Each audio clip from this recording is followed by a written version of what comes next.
Green news, সঠিক খবর সব সময়। সময়ের মধ্যে আজকের এই সভা আয়োজন করা হয়েছে। পরশুদিন আমি বলি যে আমি কাকদ্বীপে আসব, এবং আজকে 29 তারিখ, 27 তারিখ বলা হয়েছিল আগামীকাল নির্বাচনের শেষ দিন প্রচারের। সুতরাং আমি প্রথমেই অভিনন্দন জানাচ্ছি আমার পূর্ববর্তী বক্তা এবং যাকে কেন্দ্র করে আজকের এই জনসভা, মমতা বন্দ্যোপাধ্যায়ের দীর্ঘদিনের সহকর্মী যোদ্ধা, প্রথম দিনের সৈনিক, কাকদ্বীপ বিধানসভা কেন্দ্র থেকে জোড়া ফুল প্রতীক চিহ্ন নিয়ে আপনাদের সকলের ভালোবাসা, আশীর্বাদকে পাথেয় এবং পথ চলার প্রেরণা করে যিনি প্রতিদ্বন্দ্বিতা করছেন, সম্মানীয় মন্টুরাম পাখিরা মহোদয়, আমি ধন্যবাদ জানাই।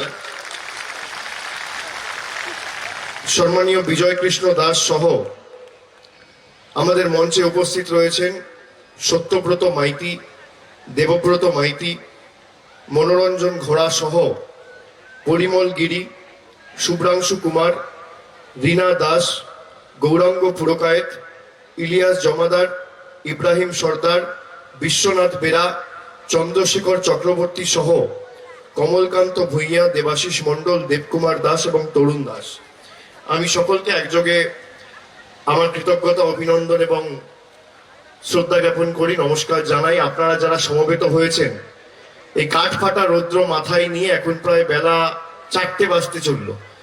2 ঘন্টা আগে থেকে জমায়েত শুরু হয়েছে। আমি ছবি দেখছিলাম, আমার সহকর্মীরা ছবি পাঠিয়েছিল। 2টো 2:30 থেকে মানুষ আসা শুরু হয়েছে, এবং আপনারা আপনাদের বাড়ি থেকে আজকে হোলির দিন, কালকে আমাদের দোলযাত্রা গেছে, আপনাদের সকলকে দোল এবং হোলির শুভেচ্ছা বার্তা জানাই। আপনারা এই কাঠফাটা রৌদ্র মাথায় নিয়ে আজকে আমাদের সভা, আমাদের কর্মী সভায় এসে সশরীরে উপস্থিত হয়েছেন, এবং ব্যাপক হারে মা বোনেদের উপস্থিতি প্রমাণ করছে যে আগামী দিন মমতা বন্দ্যোপাধ্যায়কে তৃতীয়বার মুখ্যমন্ত্রী করা শুধু সময়ের অপেক্ষা। আমি স্বামী বিবেকানন্দর কথায় বলি, মাতৃশক্তি, নারী শক্তি, যাদের সাথে মায়েরা থাকে, দিদিরা থাকে, বোনেরা থাকে, তাদেরকে কোনোদিন কোনো চক্রান্ত বা কুৎসা পরাজিত করতে পারে না। না জাগিলে ললনা, এই বিশ্ব জাগে না। আমি ধন্যবাদ জানাই আমার মায়েদের, আমার বোনেদের, আমার দিদিদের, আমার ভাইয়েরা যারা উপস্থিত হয়েছেন, পিছনে দাঁড়িয়ে আছেন, হেলিপ্যাডে অনেক লোক দাঁড়িয়ে আছেন। এই মাইকের আওয়াজ যত দূর অব্দি যাচ্ছি, আমি সকলকে ধন্যবাদ জানাচ্ছি। আমি প্রত্যেকটা সভাতে বলি যে এই কাঠফাটা রৌদ্র, চৈত্রের রোদকে উপেক্ষা করে, এই গ্রীষ্মের কঠোর তাপদাহকে উপেক্ষা করে যারা সভায় আসে, তারা শুধুমাত্র মমতা বন্দ্যোপাধ্যায়ের প্রার্থীকে সমর্থন করতে আসে না বা রাজনৈতিক বক্তব্য শুনতে আসে না। তারা সিদ্ধান্ত নিয়ে আসে যে যতই কষ্ট হোক, হাজার বাধা বিপত্তি প্রতিকূলতা আসুক, আগামী 1 এপ্রিল ভোটটা তৃণমূল কংগ্রেসকে দেবো। তারা সিদ্ধান্ত নিয়ে আসে যে আর যাই হোক, এই জেলার মানুষ বহিরাগতদের কাছে মাথা নত করবে না।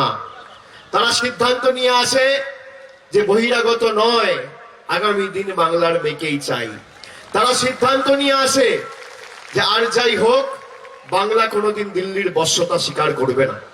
আমার মায়েরা, দিদিরা যারা আজকে সবাই উপস্থিত হয়েছে, আপনারা দেখুন, ভারতবর্ষে এতগুলো রাজ্য রয়েছে, একমাত্র রাজ্য আমাদের পশ্চিমবাংলা, একমাত্র দেশের মহিলা মুখ্যমন্ত্রী, তাকে উৎখাত করার জন্য আজকে বিজেপির সর্বভারতীয় নেতারা ডেলি প্যাসেঞ্জারি করা শুরু করে দিয়েছে।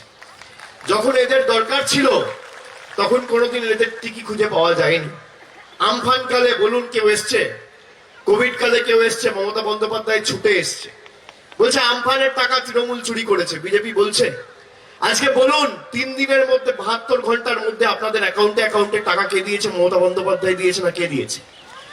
কাউকে দেখেছেন? এই লকডাউন কালে, অপরিকল্পিত লকডাউনের কারণে ভারতবর্ষের পরিযায়ী শ্রমিক থেকে শুরু করে আমার ভাইয়েরা যারা অন্য রাজ্যে ছিল বা অন্য জেলায় ছিল, তারা আজকে বাড়ি ফিরতে পারেনি নরেন্দ্র মোদীর এই অপরিকল্পিত লকডাউনের কারণে। পাশে কেউ দাঁড়িয়েছে? আমরা কমিউনিটি কিচেন চালু করে মানুষের বাড়িতে বাড়িতে চাল, ডাল, খাবার পৌঁছে দিয়েছি। অভুক্ত মানুষের বাড়িতে খাদ্য পৌঁছে দিয়েছি। মানুষের বিপদে কে দাঁড়ায়, মানুষের প্রকৃত বন্ধু সেই হয়। মানুষ জানে আজকে লকডাউনে যাদের খুঁজে পাওয়া যায়নি, অনুবীক্ষণ যন্ত্র দিয়ে যাদেরকে দেখা যায়নি, আপনি বলুন তো 2019 সালে বিজেপির লোকেরা সভা করতে এসেছিল, নির্বাচন ছিল বলে। 19 মে মাস থেকে শুরু করে আজকে 21 মার্চ মাস প্রায় শেষ হতে চললো, 2 বছর সময়, 24 মাস। আপনি বলুন বিজেপির কটা সর্বভারতীয় নেতাকে আপনার পাশে এসে দাঁড়াতে দেখেছেন? কাউকে দেখেছেন? কাউকে দেখেছেন? ভারতবর্ষের প্রধানমন্ত্রী পা রেখেছে, ভারতবর্ষের স্বরাষ্ট্রমন্ত্রী পা রেখেছে, ভারতবর্ষের প্রতিরক্ষা মন্ত্রী পা রেখেছে। এই যে এখানে 20 দিন আগে মন্টুরাম পাখিরা বলছিল নিত্যানন্দ রায় ক্যাম্প করে বসে আছে, কেন? বিজেপিকে জেতাতে হবে। আরে এই রাজ্যটা গুজরাট নয়, মধ্যপ্রদেশ নয়, এই জেলাটার নাম দক্ষিণ 24 পরগনা, আর রাজ্যটার নাম পশ্চিমবঙ্গ। বিগত 2019-এও 31-31 করেছিল, আর আগামী দিনেও 31-31 করবে। আমি দায়িত্ব নিয়ে বলে যাচ্ছি আপনাদের, কাকদ্বীপ সহ আপনারা যেভাবে বাকি বিধানসভাগুলোতে 2019-এ বিজেপির বিভ্রান্তর শিকার না হয়ে বা চক্রান্তের শিকার না হয়ে, এদের ফাঁদে পা না দিয়ে আপনারা তৃণমূল কংগ্রেসকে জিতিয়েছিলেন। আমি আপনাদের করজোড়ে নতমস্তকে প্রণাম জানাই। মহামতি গোখলে বলেছিল না, what Bengal things today, India things tomorrow. একটু আগে মন্টুরাম পাখিরা বলছিল, আমি বলি হোয়াট দক্ষিণ 24 Pargana things today, the entire Bengal things tomorrow. যা দক্ষিণ 24 পরগনা আজ ভাবে, সমগ্র রাজ্যের অন্য জেলা কাল ভাবে, আপনারা সেটা প্রমাণ করেছেন। পরিবর্তনের প্রথম চাকাটা আপনারা 2008 সালে একই মাটি থেকে ঘুরিয়েছিলেন। তারপরে 2011-তে মমতা বন্দ্যোপাধ্যায় প্রথমবার মুখ্যমন্ত্রী হয়, দ্বিতীয়বার মুখ্যমন্ত্রী হয়। 29টা আসন জিতে 31টার মধ্যে আমরা 2টো আসনে পরাজিত হয়েছিলাম, এক হচ্ছে কুলতলি আর এক হচ্ছে যাদবপুর। কাকদ্বীপ তখনও জিতেছিলেন, 19-এও জিতেছেন, আর 21-এ তো ব্যবধানের লড়াই হচ্ছে। ব্যবধানটা বাড়াতে হবে, ব্যবধান বাড়াতে হবে, প্রত্যেকটা বুথে জিততে হবে, মমতা বন্দ্যোপাধ্যায়ের হাত শক্তিশালী করতে হবে। একদিকে দেখুন, ভারতীয় জনতা পার্টি 2014 সালে ক্ষমতায় আসার আগে ভারতবর্ষের 130 কোটি মানুষকে বলেছিল যে আমরা ক্ষমতা এলে আচ্ছে দিন আসবে, সবার ব্যাংক অ্যাকাউন্টে 15 লক্ষ টাকা করে টাকা দেবো। কেউ পেয়েছেন? বলেছিল বছরে 2 কোটি চাকরি দেবো, কেউ পেয়েছে? উত্তর হচ্ছে না। বলেছিল নোটবন্দি করে 130 কোটি মানুষকে লাইনে দাঁড় করিয়ে দিয়েছিল 2 মাস ধরে। বলেছিল কালো টাকা আমরা ধ্বংস করব। কালো টাকা ধ্বংস হয়েছে, গরিব আরো গরিব হয়েছে, বড়লোক আরো বড়লোক হয়েছে। বলেছিল জিএসটি করে ভারতবর্ষের অর্থনীতিকে আমরা হৃষ্টপুষ্ট বলিষ্ঠ করব। ভারতের অর্থনীতি আজকে রসাতলে। আর মমতা বন্দ্যোপাধ্যায় ক্ষমতায় আসার আগে বলেছিল আমি বিনা পয়সায় রেশন দেবো, আপনি পেয়েছেন? উত্তর হচ্ছে হ্যাঁ। বলেছিল কন্যাশ্রী দেবো, পেয়েছেন? উত্তর হচ্ছে হ্যাঁ। বলেছিল যুবশ্রী দেবো, পেয়েছেন? উত্তর হচ্ছে হ্যাঁ। বলেছিল রূপশ্রী দেবো, পেয়েছেন? উত্তর হচ্ছে হ্যাঁ। বলেছিল স্বাস্থ্যসাথী কার্ড দেবো, বিনা পয়সার চিকিৎসা স্বাস্থ্য দেবো, পেয়েছেন? উত্তর হচ্ছে হ্যাঁ। বলেছিল বিনা পয়সায় শিক্ষা দেবো, পেয়েছেন? উত্তর হচ্ছে হ্যাঁ। একদিকে বহিরাগত নেতা বলছে আমাদের সুযোগ দিন, আমরা 5 বছর কাজ করে দেখাবো, আর একদিকে বাংলার অগ্নিকন্যা, বাংলার মেয়ে বলছে 10 বছরের কাজের হিসাব নিন আর জোটবদ্ধ হয়ে জোড়া ফুলে ভোট দিন। আপনি কাকে বাঁচবেন, সিদ্ধান্ত আপনার। আপনি দেখুন কি বলেছিল দিদি আর কি করেছে। বিজেপি বলে আমরা দেশের সর্ববৃহৎ রাজনৈতিক দল, বিশ্বের সবথেকে বড় দল। ভালো কথা, বিজেপি বিশ্বের সবথেকে বড় দল, মেনে নিলাম। আমরা তৃণমূল কংগ্রেস ছোট দল, আঞ্চলিক দল, খেটে খাওয়া মানুষের দল, শ্রমিকের দল, কৃষকের দল, ছাত্র যুবক দল, এসসি এসটি ওবিসির দল, মায়েদের দল, বোনেদের দল, ভাইদের দল। তা আপনারা বিশ্বের এত বড় দল, আপনারা যদি প্রকৃত রাজনীতিবিদ হন তাহলে টাকা আর এজেন্সি নয়, আর গায়ের জোরে নয়, আর ইভিএম হ্যাক করে নয়।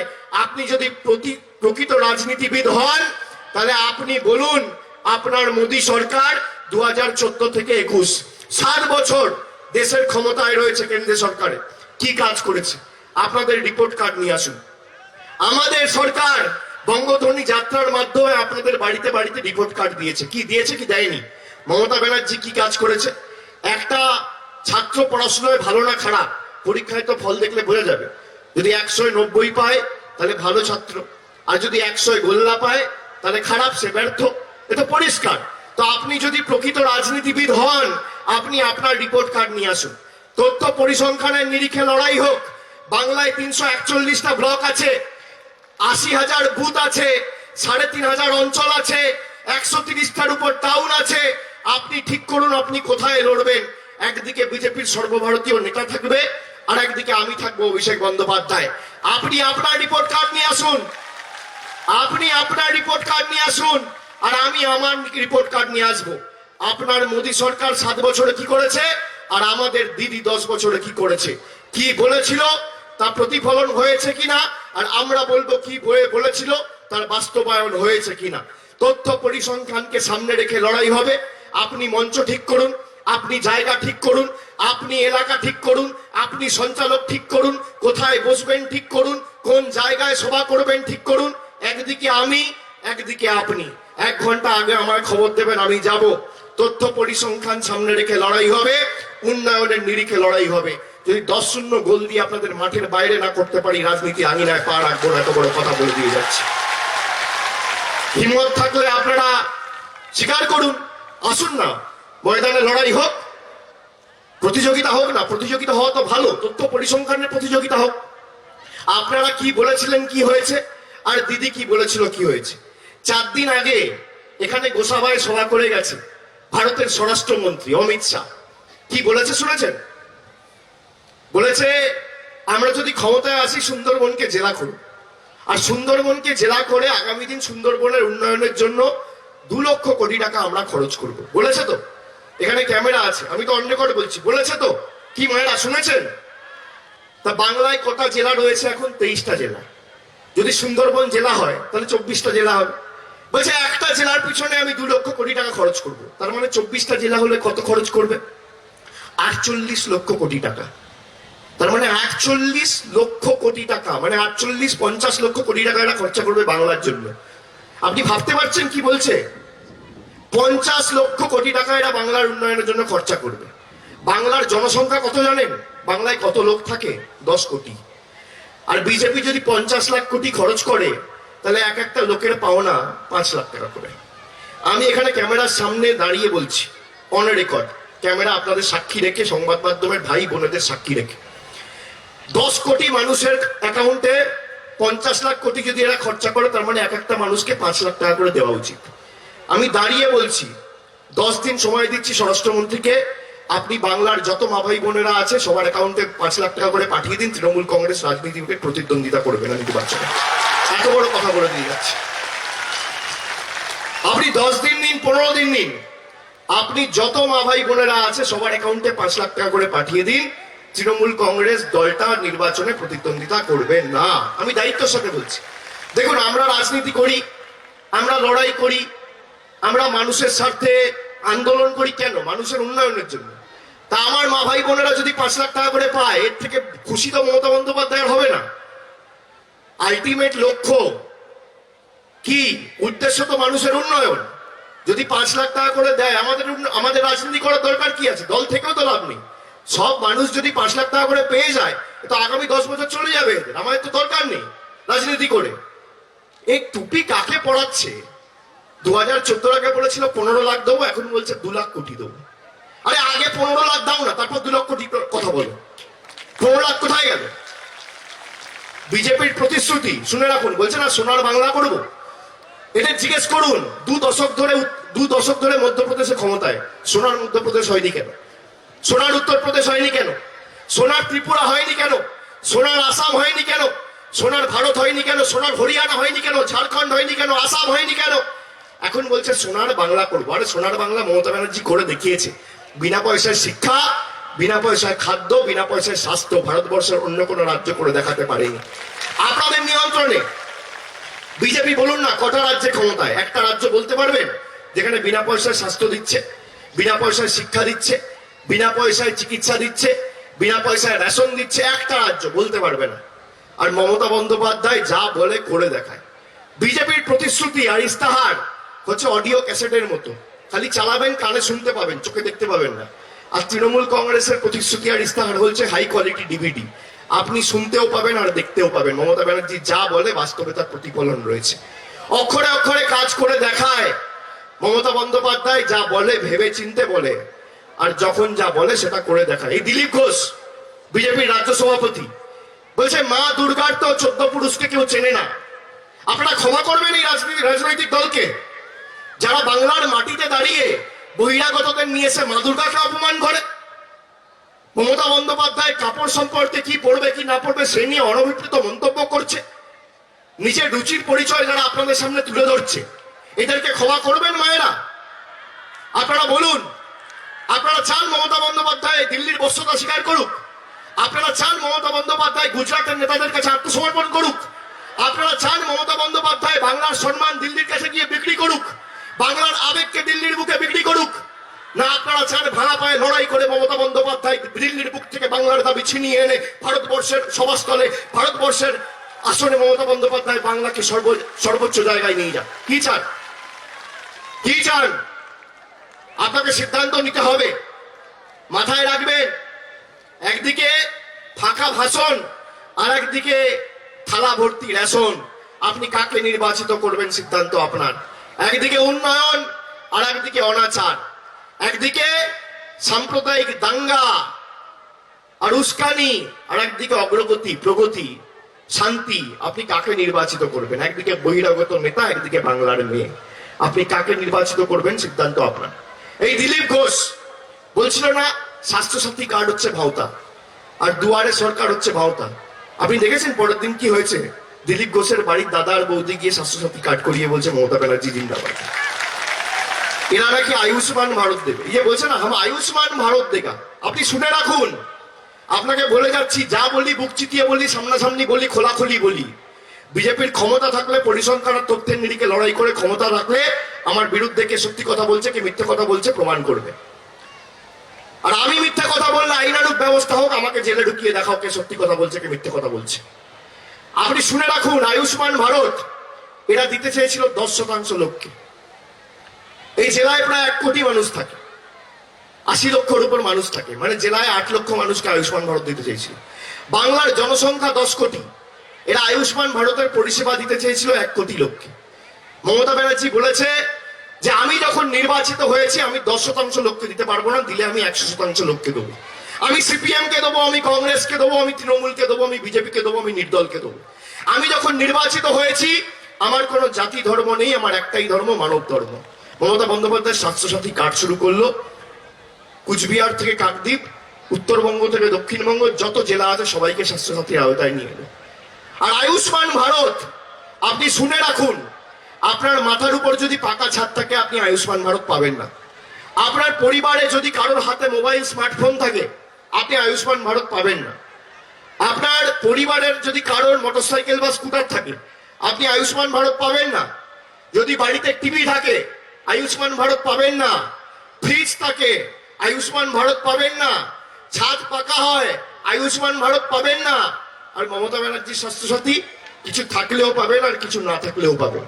কুচবিহার থেকে কাকদ্বীপ, দার্জিলিং থেকে দেগঙ্গা, দক্ষিণ 24 পরগনা, উত্তর 24 পরগনা, হাওড়া, হুগলি, পুরুলিয়া, বাঁকুড়া, মেদিনীপুর, ঝাড়গ্রাম, দায়ে বায়ে, আগে সামনে পেছনে 8 থেকে 80, প্রবীণ নবীন, খেটে খাওয়া শ্রমিক, কৃষক, বয়োজ্যেষ্ঠ, ছোট মানুষ, যাকে দেখছেন মা, ভাই, বোন, ছাত্র, যুব, এসসি, এসটি, ওবিসি, বাংলার 10 কোটি জনগণ স্বাস্থ্যসাথীর আওতায়। আপনি কোনটা নেবেন, স্বাস্থ্যসাথী না আয়ুষ্মান ভারত? সিদ্ধান্ত আপনাকে নিতে হবে। কোনটা নেবেন?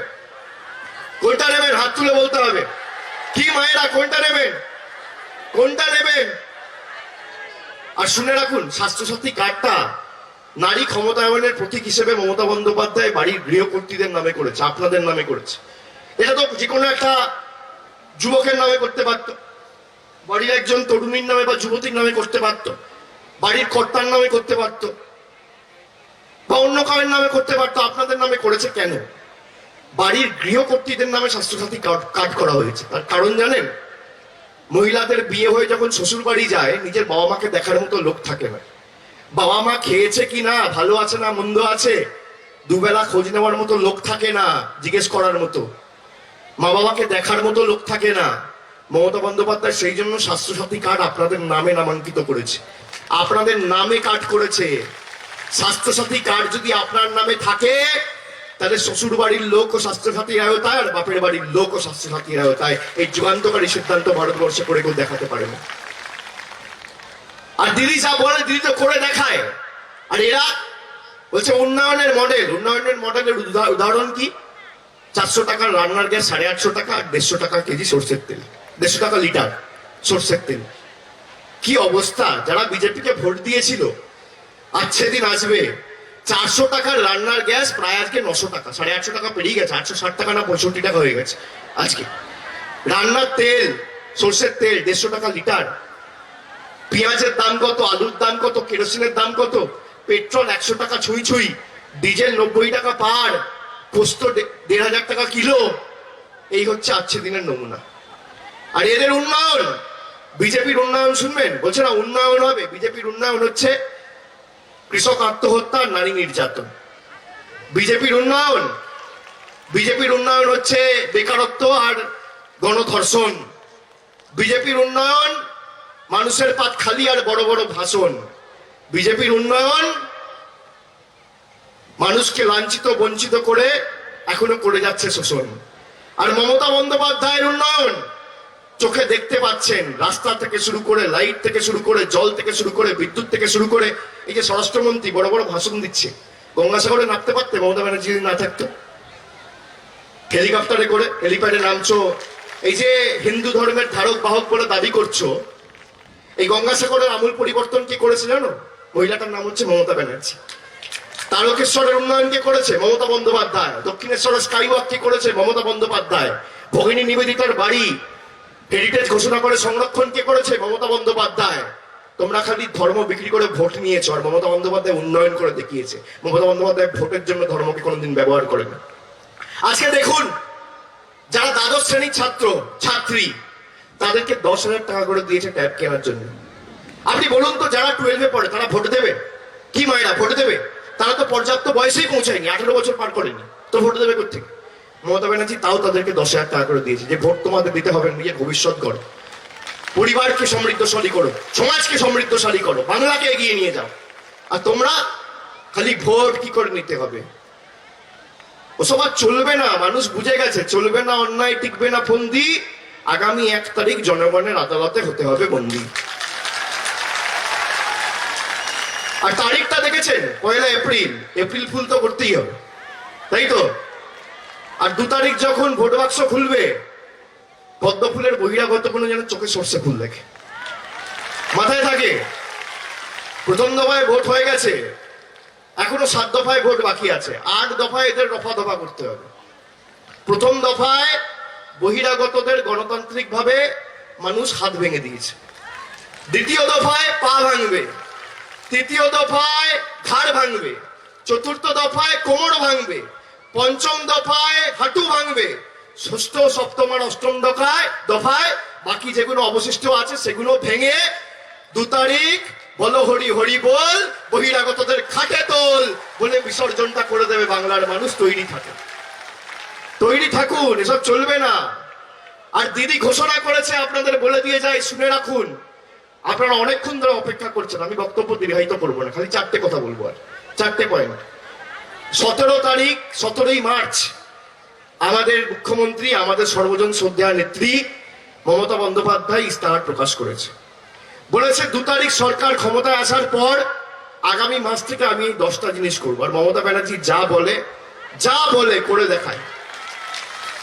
4টে পয়েন্ট খালি বলবো। ইস্তাহার ঘোষণা করার পর বিজেপির নেতা কর্মীদের ঘুম উড়ে গেছে, কারণ এরা তো ভালো করে জানে যে দিদি তো এক কথার মহিলা, যা বলে করে দেখায়। দিদি কি বলেছে শুনে রাখুন। দিদি বলেছে, আমার সরকার ক্ষমতায় আসার পর 1 জুন থেকে আমি শুরু করব student credit card. Student credit card কি? আমাদের সমাজে, আমাদের রাজ্যে অনেক কৃতি ছাত্রছাত্রী আছে, মেধাবী ছাত্রছাত্রী, যারা পড়াশোনা করতে চায়, কিন্তু মা বাবা পড়াশোনার দায়িত্ব নেবে না। মা বাবার কাছে পড়াশোনা চালানোর মতো অর্থ নেই, টাকা নেই। কেউ ডাক্তারি পড়তে চায়, কেউ ইঞ্জিনিয়ারিং পড়তে চায়, কেউ গ্র্যাজুয়েট হতে চায়, কিন্তু ভাবে যে আমার পড়াশোনার দায়িত্ব কে নেবে?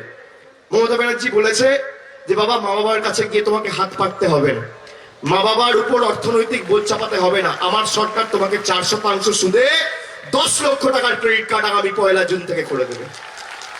যত তরুণী যুবক যুবতী আছে, আপনারা শুনে রাখুন, আগামী দিন পড়াশোনার দায়িত্ব আপনারা নিজের কাঁধে নিজে নিন। আপনাদের দায়িত্ব মা বাবার নয়, মমতা বন্দ্যোপাধ্যায় সরকারের দায়িত্ব।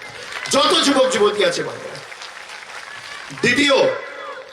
দ্বিতীয় শুনে রাখুন, এই যে বলছে পিএম কিষাণ নিধি, আমরা কৃষকদের 6,000 টাকা করে দিতে চাই, আর মমতা ব্যানার্জি সরকার দিতে দিচ্ছে না, বলছে কিনা? আপনি শুনে রাখুন, 2014 এরা ক্ষমতা এসছে, প্রতি বছর বাংলা থেকে ৭৫,০০০ কোটি টাকা কেটে নিয়ে যায়। কত টাকা? ৭৫,০০০ কোটি টাকা। তাহলে 7 বছরের সংখ্যাটা কত হয়? 1 বছরে ৭৫,০০০ কোটি টাকা কেটে নিয়ে যায়, আর 7 বছরে এই মাটি থেকে কেটে নিয়ে গেছে 5,25,০০০ কোটি টাকা। আর আমফানের সময় যখন 1,০০০ টাকা পাঠাবে, 1,০০০ কোটি টাকা, তখন বলবে মোদিজি ने रुपया भेजा है। এটা তো বাংলার মানুষের টাকা, এটা তো বিজেপির নেতাদের বাবার টাকা নয়, এটা তো বাংলার খেটে খাওয়া মানুষের, শ্রমিকের টাকা, কৃষকের টাকা। এটা দক্ষিণ 24 পরগনার টাকা, কাকদ্বীপের টাকা, কুলপির টাকা, ডায়মন্ড হারবারের টাকা, মগরাহাটের টাকা, বাঁকুড়ার টাকা, জঙ্গলমহলের টাকা, উত্তরবঙ্গের টাকা। এই টাকা তো বিজেপির নেতাদের না, যে মোদিজি ने ভেজায়। 5,25,০০০ কোটি টাকা কেটে নিয়ে গেছে, আর বলছে কৃষকদের দেবো 6,000। মমতা বন্দ্যোপাধ্যায় বলেছে কাঁচকলা, তোমাদের নামও লাগবে না, তোমাদের প্রকল্পও লাগবে না, তোমাদের টাকাও লাগবে না। তোমরা বাংলাকে ভাতে মারতে চাও, পাতে মারতে চাও, পেটে মারতে চাও বাংলার মানুষকে। আমার সরকার 2 তারিখ ক্ষমতায় আসবে। 1 জুন থেকে বাংলার 68 লক্ষ, কত? 68 লক্ষ ক্ষুদ্র এবং প্রান্তিক কৃষককে তোমার 6,000 টাকা না, একর পিছু আমার সরকার 10,000 টাকা দেবে আগামী 1 জুন। একদিকে বহিরাগত নেতা 8,500 কোটি টাকার বিমানে চড়ছে, 8,500 কোটি টাকার বিমান, 8 কোটি নয়, 8.5 কোটি নয়, 850 কোটি নয়, 8,500 কোটি টাকার বিমান। একদিকে বহিরাগত নেতা 8,500 কোটি টাকার বিমান, পরনে দামি পাইজামা পাঞ্জাবি, দিল্লিতে 1,500 কোটি টাকার 7 স্টার পার্টি অফিস, আর 6 কোটি টাকার গাড়িতে চড়ছে, বুলেট প্রুফ গাড়ি। আর একদিকে বাংলার মেয়ে পরনে হাওয়াই চপ্পল আর থাকছে টালির ছাদের ঘরের তলায়। একজন কৃষককে দিচ্ছে 6,000, একজন কৃষককে দিচ্ছে 10,000। আপনি কাকে নির্বাচিত করবেন সিদ্ধান্ত আপনার। তৃতীয়, এই স্বাস্থ্যসাথী কার্ড মায়েদের জন্য বললাম। তৃতীয় শুনে রাখুন, দিদি বলেছে 2 তারিখ সরকার আসার পর 1 জুন থেকে আমরা শুরু করতে চলেছি ন্যূনতম মাসিক আয়। ন্যূনতম মাসিক আয় কি জানেন? বাংলার 1,60,00,000 পরিবারকে আগামী 1 জুন থেকে দিদি নির্বাচিত হওয়ার পর মাসিক 500 টাকা করে আপনার ব্যাংক অ্যাকাউন্টে পাঠিয়ে দেবে, বছরে 6,000 টাকা। আর যদি SC ST পরিবার হয়, পিছিয়ে পড়া পরিবার হয়, তাহলে 500 টাকা না, মাসে 1,000 টাকা, 12,000 টাকা আপনার অ্যাকাউন্টে যাবে। 2 তারিখ দিদি নির্বাচিত হবে, আর 1 জুন থেকে আপনাদের অ্যাকাউন্টে ডাইরেক্ট দিল্লির কাছে হাত পাততে হবে না। বাংলার মেয়ে সোজাসুজি আপনার কাছে 12,000 টাকা করে বছরে পৌঁছে দেবে। আর চতুর্থটা বলবো না জানেন? বলবো। দিদি বলেছিল 2011 সালে ক্ষমতায় আসার আগে যে আমি আমার সাধ্যমতো চেষ্টা করব 2 টাকা কিলো চাল দেবো, রেশন দেবো। দিয়েছে তো 11 থেকে 16, পেয়েছেন তো? লকডাউনের সময় অনেক লোকের চাকরি চলে যায়, যারা দিন আনে দিন খায়। করোনার কারণে অনেক অসুবিধার সম্মুখীন হতে হয়। দিদি বলেছিল 2 টাকা কেজি লাগবে না, আমি বিনা পয়সায় দেবো। এখন আপনারা বিনা পয়সায় পাচ্ছেন, বিনা পয়সায় চাল রেশন পাচ্ছেন তো। তা আগামী দিন আপনারা বিনা পয়সায় রেশন চান না বিনা পয়সায় ভাষণ চান? কি বিনা পয়সায় রেশন না বিনা পয়সায় ভাষণ? আমরা বিনা পয়সায় রেশন দিতে পারি, আর অন্যরা বিনা পয়সায় ভাষণ দেয়। আপনি কি চান? বিনা পয়সায় রেশন, তাই তো? তা রেশন আপনি যখন নিতে যান আপনাকে কোথায় যেতে হয়? রেশনের দোকানে, তাই তো? ডিলারের কাছে রেশনের দোকানে গিয়ে দাঁড়াতে হয়, লাইন দিতে হয়। তা রেশনের দোকানে যখন আপনি যান, আপনার অসুবিধা হয়? লাইনে দাঁড়াতে কষ্ট হয়? কষ্ট হয়? লাইনে দাঁড়িয়ে রোদের মধ্যে অসুবিধা হয়? দীর্ঘক্ষণ লাইনে দাঁড়ানো, বাড়ির সংসারে গুরুত্বপূর্ণ কাজ ফেলে অসুবিধা হয়? হয় কি হয় না? অসুবিধা হয়। ওই থলি নিয়ে, প্যাকেট নিয়ে দাঁড়াতে আত্মসম্মানে লাগে, বস্তা নিয়ে দাঁড়াতে আত্মসম্মানে লাগে, আত্ম অভিমানে লাগে, কষ্ট হয়? কষ্ট হয়? মমতা বন্দ্যোপাধ্যায় বলেছে সরকার 2 তারিখে প্রতিষ্ঠা হবে। 1 জুন থেকে ভারতবর্ষের মধ্যে প্রথম রেশনের দোকানও থাকবে না, রেশনের লাইনও থাকবে না। সরকার আপনার বাড়িতে রেশন পৌঁছে দেবে, দুয়ারে রেশন। আপনাকে সরকারের